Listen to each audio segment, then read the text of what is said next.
Hello and welcome to Tommy Surfs. Now before we begin, I'd like to give a huge shout out to Ren, who's the gentleman who loaned me this board. Since then we've actually become pretty good friends and we've surfed a few times together. But the cool part is he's also part of the band that played the intro music. So when you get a chance, go check out Nanoseconds. Now the board we're looking at today is the LoveMachine FM, shaped by Ryan Lovelace. It is 6'9", so technically for me it's a good size mid-length. But it's also a Twinzer, which is the first time I've ever tried a Twinzer. Now getting into the design of this board, and I'll be completely honest with you, I don't understand a lot of it. I don't think it's that important for me to understand. I think that is the job of, the shaper. So if you look at the bottom, you'll notice that it's got a very, very subtle single concave that runs into a double. But that double is actually created by this weird channel. And within that channel, there's a V. I guess more accurately, it looks like it has 4 concaves. Anyways, a significant V in the tail makes this board very easy to roll over on tail and on rail, which allows for this type of turn, tight turns, which for a board this size really surprised me.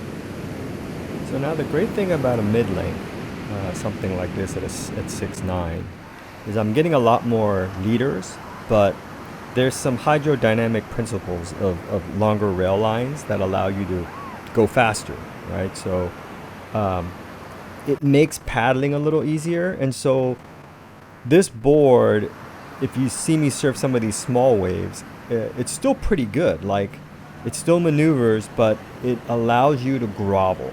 So, it's kind of a combination of a lot of things. It's a groveler, great groveler, as well as when you need the performance and you need to, I guess, do nice tight turns, this board is capable.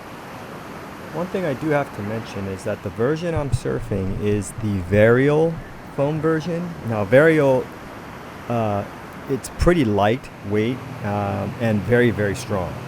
Now the one thing with Varial is the company went out of business, so you can't get this particular version.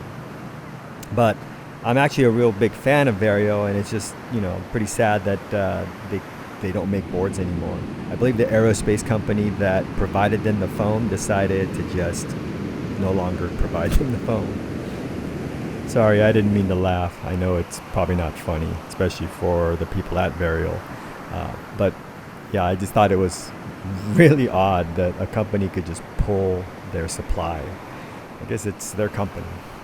Anyways, this board, it is very easy to go rail to rail and also pivot off the tail.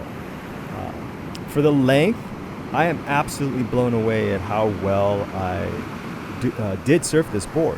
Now the one thing is it's not without its big board problems, right? There are situations where it's going to be a little harder if you're not standing just in the right place. The board's going to feel just a little slow or dig rail or whatever.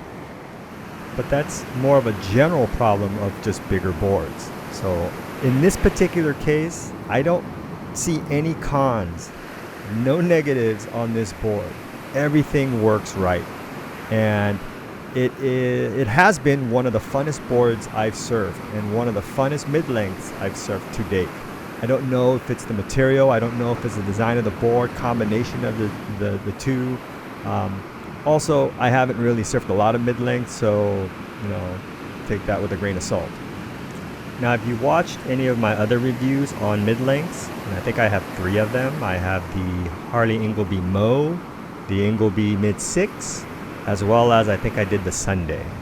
Now, those boards, they vary in volume. So the biggest was the Mo, and that was a little bit clunky. So in my video, I basically stated that it is really good for beginner intermediate, and that if you're an advanced surfer, you probably want something that performs a little better, which then would be the Mid-6.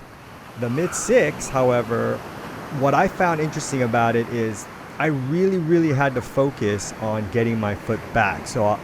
But because of that rocker, if you didn't stand forward, I felt like it was just doing wheelies the whole time. So I had to do a lot of adjustment.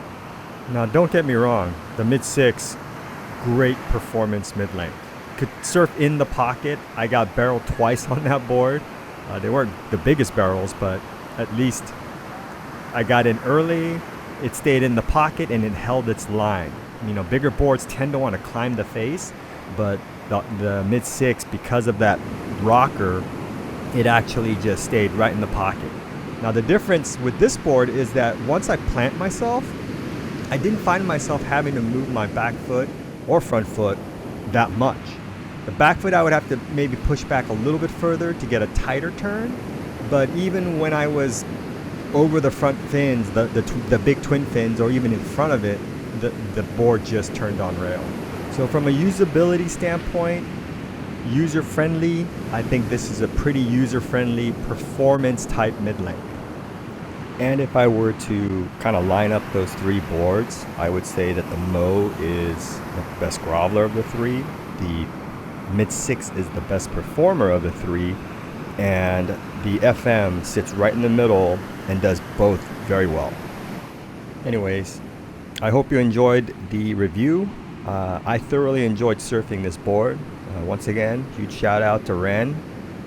I'm actually considering buying a smaller version of this because, you know, I want a board that has the feel of a mid-length, maybe a twin, but also can perform closer to what, you know, the type of surfing that I want to try to do. Yeah, it's just a matter of time and resources, I guess. All right, so if you haven't already, please like, subscribe, and until the next one.